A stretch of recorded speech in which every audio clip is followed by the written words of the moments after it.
J'espère que tout le monde va bien. Veuillez excuser le son enrayé de ma voix. Je vais essayer de ne pas trop tirer sur ma voix afin de pouvoir aller jusqu'au bout, c'est-à-dire 2 heures de prédication. Ah, ça y est, vous commencez à sourire. Je voudrais qu'on puisse faire une lecture ce matin. Mais avant de faire cette lecture, je dois vous adresser les salutations d'une église à laquelle j'étais la semaine dernière, une église qui fait partie de notre fédération qui se trouve en Angleterre, et le pasteur Shadrach et aussi sa femme Nelly m'ont chargé de vous donner les salutations de vos frères et vos sœurs de cette église Mestad, une église faite d'Ivoiriens, des gens du Ghana, du Niger. Voilà. Donc j'ai déposé la commission. Veuillez recevoir leurs salutations. On regarde dans l'évangile selon saint Matthieu, au chapitre 21, versets 1er à 9.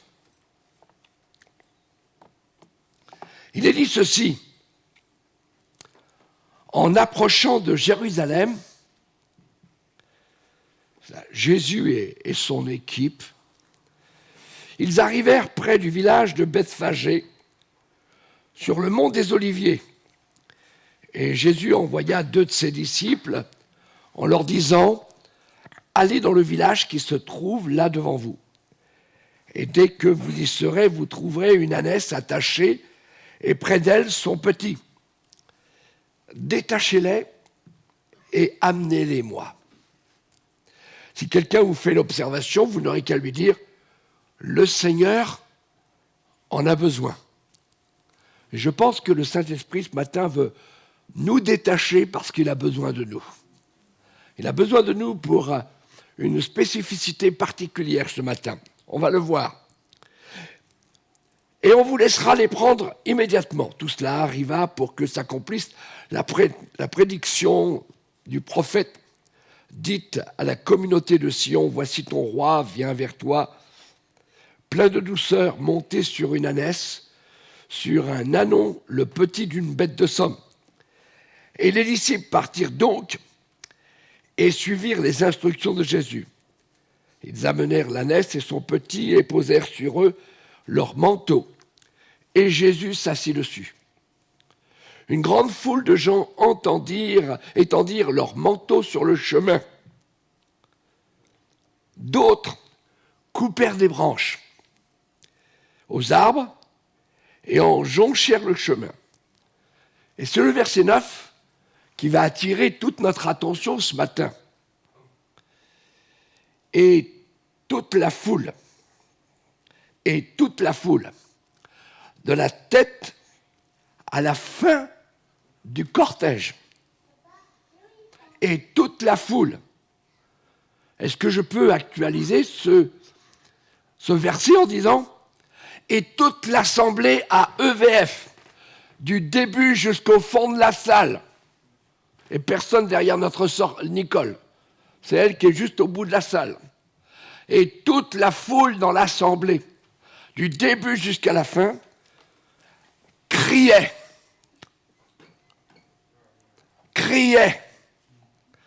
C'est pas la criée de Dieppe où on va chercher le poisson. Mais il criait. Et qu'est-ce qu'il criait? Hosanna au fils de David. Béni soit celui qui vient au nom du Seigneur. Hosanna à Dieu au plus haut des cieux. Toute la foule criait. Toute l'assemblée criait. Ou alors ça, c'est pas un cri. Je dirais c'est plutôt un miaulement ou un bêlement. Et toute l'assemblée, tous les chrétiens ce matin criaient. Amen. Waouh, ça va mieux là, ouais, merci. Mais alors attention, ce matin on peut crier parce que Pasteur Mathias nous a fait chanter un chant.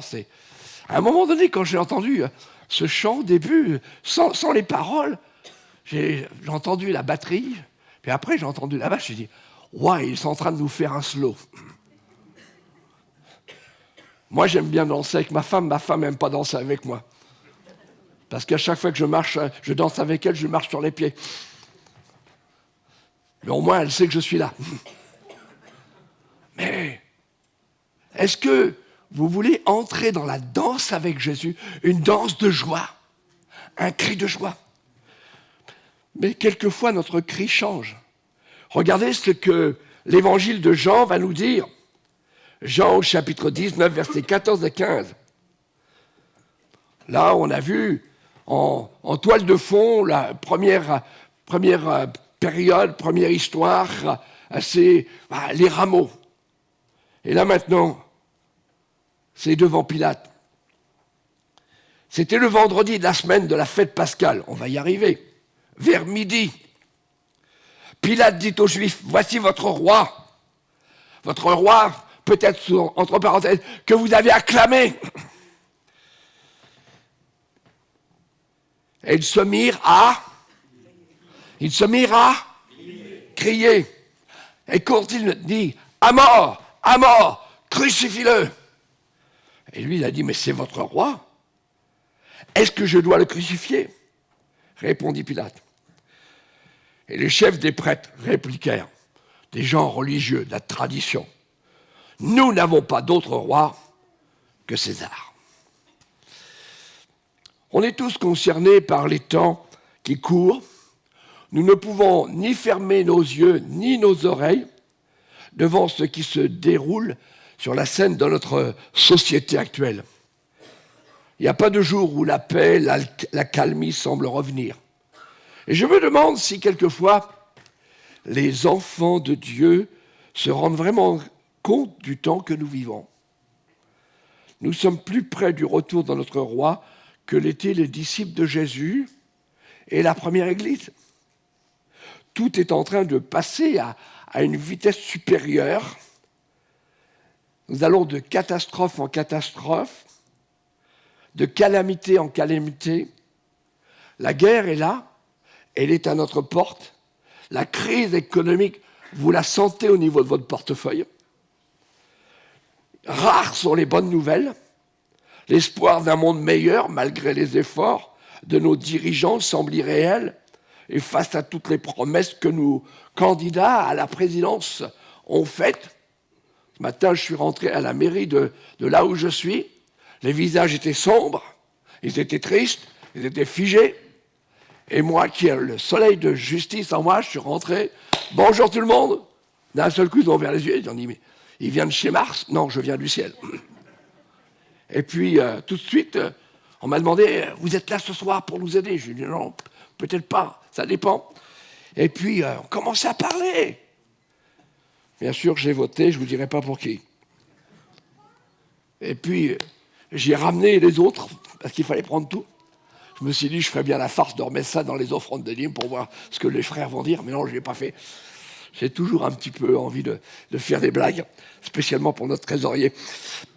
Mais tous ces événements, tout ce qui se passe, toute cette atmosphère nous rappelle que le roi revient bientôt.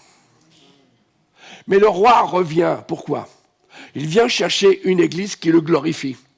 Une église qui continue à pousser des cris de joie, des cris de triomphe. Et dans ces deux passages, il y a un mot qui est répété 2 fois, mais dans un sens différent. C'est le mot crier. Et crier, en grec, c'est krazo. Je n'ai pas dit crado. J'ai dit krazo, qui veut dire parler d'une voix forte, afin que tout le monde entende. Faire entendre pour que tous soient bien au courant. Est-ce que notre foi est une foi qui crie? Non pas qui dérange, mais qui crie la bonne nouvelle. D'où le titre de mon message ce matin, c'est « Quel est ton cri ?» Il y a les cris du monde, mais il doit aussi y avoir les cris des enfants de Dieu. Je ne sais pas si vous êtes d'accord. Tourne-toi vers ton voisin et dis « Quel est ton cri ?» Alors peut-être le mari dit « Oh le cri de ma femme, j'entends. Hein. » range la vaisselle, sors la poubelle, fais ceci, ramasse tes chaussettes, j'ai trouvé tes clés. On connaît tout cela. Hein. Mais tous les jours, il y a des cris qui montent de la terre, des cris qui résonnent dans toutes les maisons, des cris qui fusionnent au niveau de l'industrie, des finances, du monde du travail. Les cris des enfants qui n'ont plus de parents parce que ceux-ci ont démissionné. Les cris de famille parce qu'elles sont déchirées. Les cris des blessés. Les cris de ceux qui sont dans le deuil. Et si la peur, comme on a dit le chant, a saisi les cœurs, c'est bien aujourd'hui. On n'est plus du tout rassuré. Et on crie sa rage, on crie sa peur, on crie sa détresse, son désespoir, on crie au secours. Qui sera le candidat qui va nous faire sortir de là? Laissez-moi vous dire, le seul candidat, c'est Jésus. Mais pour cela, il faut que le peuple de Dieu crie à lui. Et ce matin, le Saint-Esprit a mis dans mon cœur ce sujet brûlant concernant le cri. Car nous entendons les cris des hommes, les cris qui montent de la terre, les cris peut-être qui déchirent le ciel. Et que faisons-nous face à ces cris? Voici la question que le Saint-Esprit veut poser à chacun. Quel est ton cri face aux autres cris? Est-ce que ton cri est différent de celui des hommes? Car dans le contexte de notre histoire, la foule criait avec ovation, avec louange, avec enthousiasme. Et vous savez pourquoi? Jésus avait fait une multiplication de pain et de poissons 2 fois. Jésus avait guéri des enfants, il avait guéri des personnes, il avait ressuscité des hommes. Il avait ressuscité des femmes, il avait donné la vie à ceux qui avaient perdu la vie. Il avait fait marcher des paralytiques. Et dans le contexte historique, on disait, voilà, c'est le roi, c'est lui qui va mettre César à bas. On va être absolument délivré de l'Empire romain. Mais Jésus ne venait pas pour cela. Il voulait renverser le roi des cœurs, qui s'appelle Satan. Et leur cri était un cri d'ovation. Vive notre libérateur! Et d'un seul coup, en quelques heures, quelques jours, leur cri a changé. C'était plus vive le roi, mais c'est à mort. Ôte, crucifie. Église du Seigneur ce matin, toi qui crois en Jésus, toi qui as un respect, qui as la crainte de Dieu dans ton cœur, quel est ton cri? Peu importe ta situation, je le dis et je le répète, nous vivons des temps exceptionnels où l'Église doit prendre position, où l'Église ne doit plus vivre dans la discrétion, mais doit révéler ce qu'est l'Évangile. Est-ce que ton cri va influencer la vie des autres? Est-ce un cri de terreur ou un cri de victoire? Est-ce un cri de mécontentement ou un cri de reconnaissance? Est-ce un cri d'insatisfaction ou de joie? Un cri de confiance? Un cri de foi? Un cri d'assurance? Est-ce un cri de louange? Un cri de triomphe qui amène la présence du roi? La Bible dit que Dieu monte au milieu des cris de triomphe. Est-ce que nous voulons que Dieu monte ce matin? Est-ce que nous voulons que Dieu pénètre cette assemblée, pénètre notre vie? Mais il le fera que lorsque nous commencerons à pousser les cris de triomphe. Et c'est un cri qui reflète notre peur du lendemain. Ou est-ce un cri de vaillant? Est-ce que ton cri est différent? Est-ce que ton cri est influencé, inspiré par les circonstances de la vie ou uniquement par celui qui t'habite? Toutes ces questions peuvent être embarrassantes, surtout si nos cris changent selon ce qui se passe autour de nous, si nous changeons d'avis. Nous sommes dans un culte d'adoration et nos cris doivent être des cris de joie, des cris de louange, des cris de victoire. Pourquoi? Parce que notre Dieu n'a jamais été vaincu. Notre Dieu n'a jamais perdu aucune bataille. Notre Dieu a permis que son Fils Jésus-Christ vienne sur la croix pour vaincre la mort et nous permettre d'avoir la vie éternelle. Est-ce que nous sommes capables de pousser un cri ce matin, un hurrah, un hosanna au Fils de Dieu? Allez, je vais peut-être m'adresser plus aux hommes ce matin, mais peut-être qu'il y a des femmes qui sont aussi dans ce domaine. Quand votre équipe de football favori est sur votre écran et que vous la voyez qu'elle gagne, alors certains sont peut-être pour PSG, j'avais peur de dire PFG, mais c'est à peu près la même chose. Peut-être certains, je crois que j'ai rencontré quelqu'un qui venait de Marseille, et je lui ai dit tout de suite, allez l'OM. Elle me fait, ouais, une femme qui joue au foot, ouais. Et quand on voit nos équipes, ou alors peut-être nos héros, nos sportifs, est-ce que quand on voit qu'ils gagnent, qu'ils remportent une médaille, est-ce qu'on... Oui, on n'a pas de honte. Jésus a remporté toutes les victoires. Est-ce que nous sommes prêts à pousser un cri de joie? Oui, j'aurais pu nous dire pompe funèbre générale ce matin, hein, au lieu que Paris Saint-Germain. Est-ce que nous sommes prêts à pousser un cri de joie ce matin?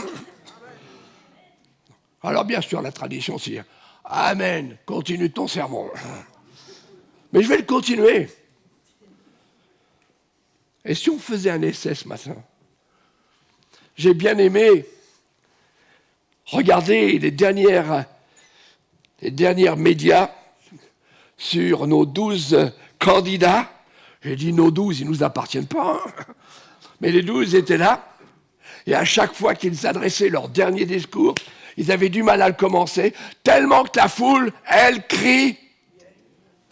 Non, retournez à TF1, ça serait pas mal quand même. Hein. La foule criait. Président, président, président. Quel cri résonne dans le chant de Dieu? C'est dans le thème. Le chant de Dieu, c'est le monde. Est-ce que notre cri, est-ce qu'il est variable ou invariable? Est-ce qu'il augmente en intensité? On voit comment Jésus est accueilli à Jérusalem. Bien sûr, comme je vous l'ai dit, il est ovationné. Quand Dieu bénit, alors il est ovationné, mais d'un seul coup, quand la tempête souffle, quand la maladie vient toucher les cœurs, les corps, quand d'un seul coup, il se passe des choses incroyables, est-ce que notre cri de joie, notre cri d'adoration est toujours le même? Je crois qu'il est important qu'on réfléchisse. À un moment donné, on se demande si notre Seigneur ne s'est pas trompé. Enfin, certains théologiens disent qu'il a été un petit peu trop fort, parce qu'il a arrêté tout de suite ses cris, parce qu'il ne voulait pas qu'on le fasse roi, parce qu'il était déjà roi. Eux, ils voulaient le limiter à un roi sur Israël, sur Juda, sur Jérusalem. Mais Jésus est roi d'éternité. Et puis, il est entré dans le temple, et vous savez ce qu'il a fait?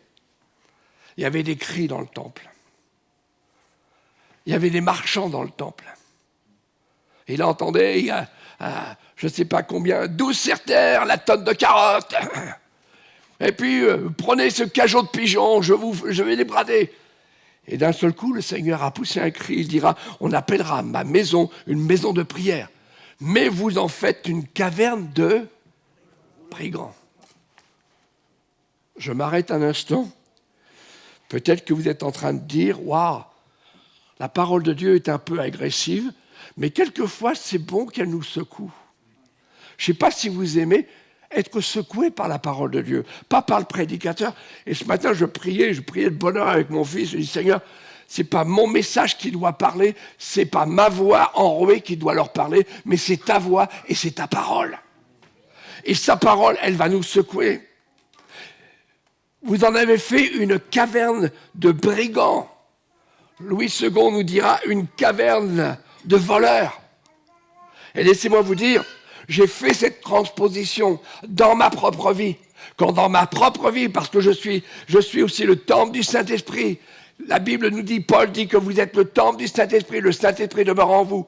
Mais quand il n'y a plus de cri de joie, qu'il n'y a plus de cri de triomphe, ce temple devient une caverne de brigands.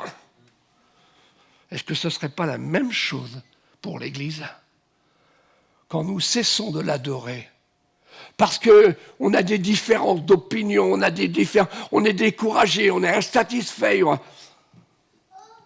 Ma maison sera appelée une maison de prière. C'est là où Dieu envoie sa bénédiction. Je vais aller un peu plus vite, parce que le temps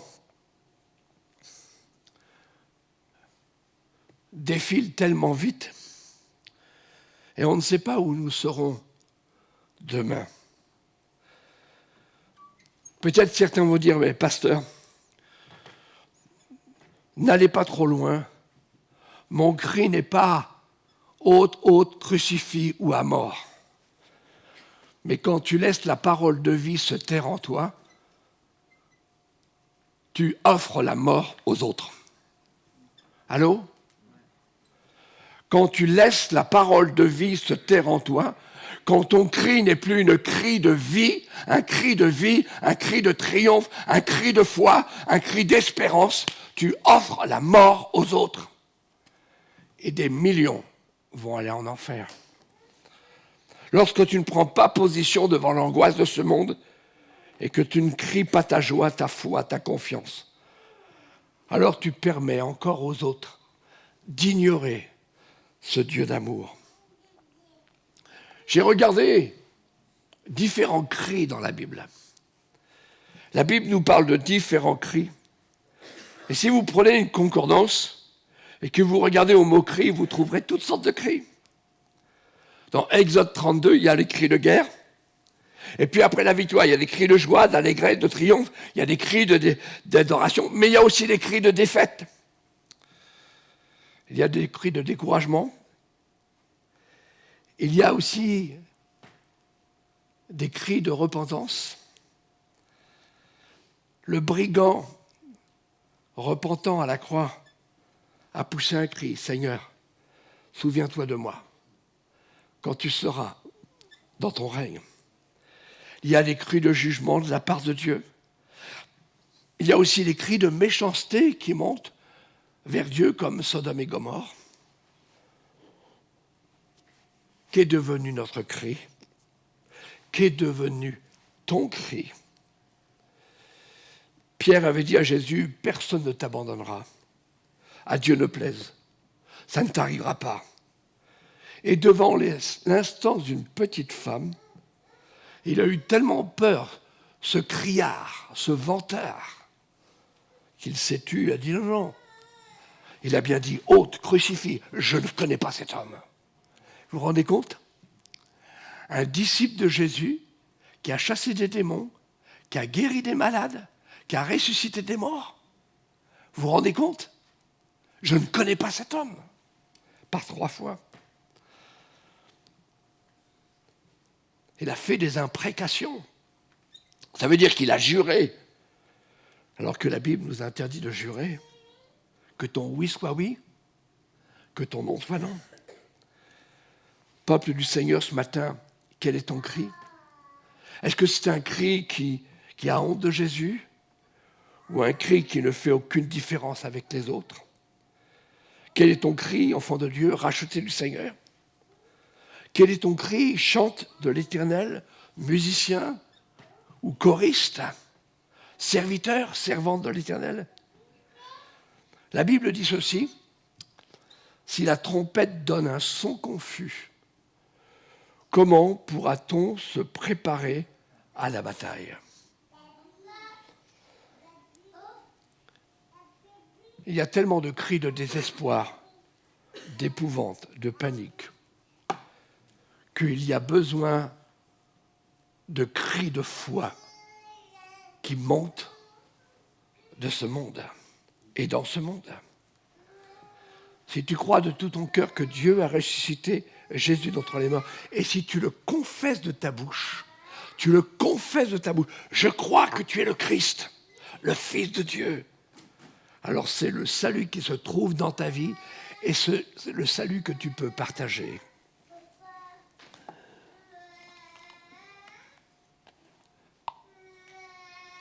Quel est notre cri ce matin? Est-ce que nous sommes un cri encourageant? Ou nous sommes comme les espions envoyés par Moïse devant cette grande ville de Jéricho, prêts à baisser pavillon, alors qu'ils ont vu jour après jour la manifestation de Dieu. La nuit, il y avait la Shekinah, il y avait la colonne de feu, et le jour, il y avait la nuée qui représentait la présence de Dieu. Dieu était avec eux pendant 40 ans, tous les jours. Et au moment de pénétrer dans la promesse de Dieu, ils ont poussé des cris de découragement.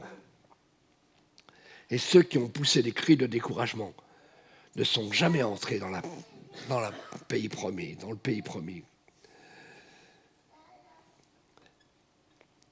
Je voudrais terminer. C'est ma conclusion. Et elle est très simple. Ce que ta bouche déclare, c'est ce qu'il y a dans ton cœur. Une deuxième chose, ce que tu cries, c'est ce que tu es. Ah, mes pasteurs, moi, je suis humble. Je ne veux pas me montrer, je suis discret. Le fait de dire ça, c'est la preuve que tu es orgueilleux. Si Dieu te dit, crie à plein gosier et ne te retiens pas, c'est qu'il attend de nous que nous crions. Il ne nous appelle pas à la discrétion. Oui, mais ma nature, ma culture me dit que voilà, je dois vivre ma vie de foi discrète. Non. L'ordre de Jésus, c'est aller par tout le monde. Et crier la bonne nouvelle. Pourquoi? Parce que le monde est sourd. Parce que le monde est aveugle. Parce que la Bible dit que Satan a aveuglé. Il a bouché l'intelligence des hommes. Écoute bien. Je reprends ce que ta bouche déclare, c'est ce qu'il y a dans ton cœur. Ce que tu cries, c'est ce que tu es. Ce que tu adores, c'est ce que tu deviens. Tu cries la victoire de ton Dieu, tu entres et tu vis la victoire de ton Dieu. Et notre Dieu n'est pas un Dieu de défaite, ce n'est pas un Dieu de faiblesse, ce n'est pas un Dieu de limite, mais c'est le Dieu tout-puissant, le Dieu qui rend l'impossible possible. Même si dans le champ dans lequel tu travailles, tu sèmes, cela te semble dur, difficile, pousse un cri de joie, pousse un cri de victoire. Vous direz, mais c'est tellement facile de pousser un cri comme ça et puis après d'oublier. Non. Écoutez bien, notre vie crie beaucoup plus que nos paroles. Notre vie, notre cri aujourd'hui doit être tellement différent du cri de notre société. Pas un cri craintif ni plaintif, mais un cri de foi, un cri d'autorité, un cri de triomphe. Puis-je me permettre de donner à chacun un avertissement? Crie pendant que tu es en vie. Crie pendant que tu es encore en vie. Cette semaine, on m'a appelé une de nos sœurs qui était membre dans notre église lorsque nous étions au centre-ville de Rouen. Puis après, avec son mari retraité, ils sont partis dans le sud. Et dernièrement, parce que son mari n'était pas bien, il a fait un AVC. Ils sont revenus par là, et puis elle s'est jointe à l'église de son neveu. Et puis, dimanche dernier, elle avait mis son manteau, elle avait pris son sac, elle prenait l'ascenseur pour aller à l'église, elle descendait, et puis elle entrait dans le hall qui lui permettait de sortir. Et au moment où elle est entrée dans le hall, elle est tombée à terre, morte. En fin de compte, elle n'est pas tombée à terre, elle est montée beaucoup plus haut. C'était sa dernière action. Partir vers le Seigneur en allant à l'église. Vous ne trouvez pas que c'est pas mal, ça? C'est mieux que d'aller à Intermarché dépenser. Oh, pardon, on ne dit pas Intermarché. Pas de pub. Mais c'est mieux que d'aller dépenser l'argent pour autre chose. Je ferai l'inhumation jeudi prochain, jeudi matin là. J'y réfléchis. Le Seigneur m'a parlé. Tu es encore en vie. Utilise les heures de ta vie, les jours de ta vie pour crier ta foi, pour aimer ton prochain, pour aimer l'Église, pour aimer ce que la parole de Dieu dit. Je prie de tout mon cœur que cette parole reste gravée. Et vous savez pourquoi certains ne crient plus? Ça fait partie de ma conclusion. Parce qu'ils restent dans la culpabilité, ils restent dans la frustration, ils restent dans la condamnation. Alors que le dernier cri dans la Bible, c'est le cri que Jésus a poussé sur la croix. Jésus cria, tout est accompli. C'est-à-dire que tu n'as plus de dette à payer, tu n'as plus besoin d'avoir honte, tu n'as plus besoin d'être frustré. Je peux crier ma foi, parce que lui, il a dit, j'ai tout accompli pour toi. Est-ce que ce matin, pendant quelques instants, on peut réfléchir et penser vraiment, est-ce que ce matin, dans le dernier chant, si c'est un chant de victoire ou peu importe, un chant d'adoration, je vais élever ma voix. Je veux vraiment pousser des cris de joie, des cris de reconnaissance, des cris de conviction, des cris peut-être de confection, un cri de promesse, Seigneur, le restant de ma vie, je ne sais pas combien de temps, mais je veux que le monde entende que tu es la bonne nouvelle, que tu es réellement celui qui est ressuscité, tu es la solution à notre monde. Prions un instant. Merci Seigneur pour cette possibilité que tu m'as donnée ce matin. Merci de m'avoir aidé. Et je veux réellement continuer à te demander que tous ceux qui sont là oublient ma voix, mais puissent ressentir ta voix au plus profond de leur cœur. Cette voix qui a fait sortir Lazare du tombeau. Cette voix qui a dit au paralytique, lève-toi, prends ton lit et marche. Cette voix qui a dit au lépreux, je le veux, sois pur. Cette voix qui a dit aux sourds, maintenant, écoute, et aux muets, parle. Cette voix qui a guéri les aveugles. Seigneur, que cette voix puisse résonner à tous ceux qui sont là. Notre foi n'est pas une foi religieuse, mais c'est une foi vivante. C'est une foi victorieuse. Et nous voulons pousser ce cri de gloire, ce cri de victoire, ce cri de triomphe, parce que Jésus est vainqueur. Et Jésus est vivant. À ton nom soit seul la gloire. Amen.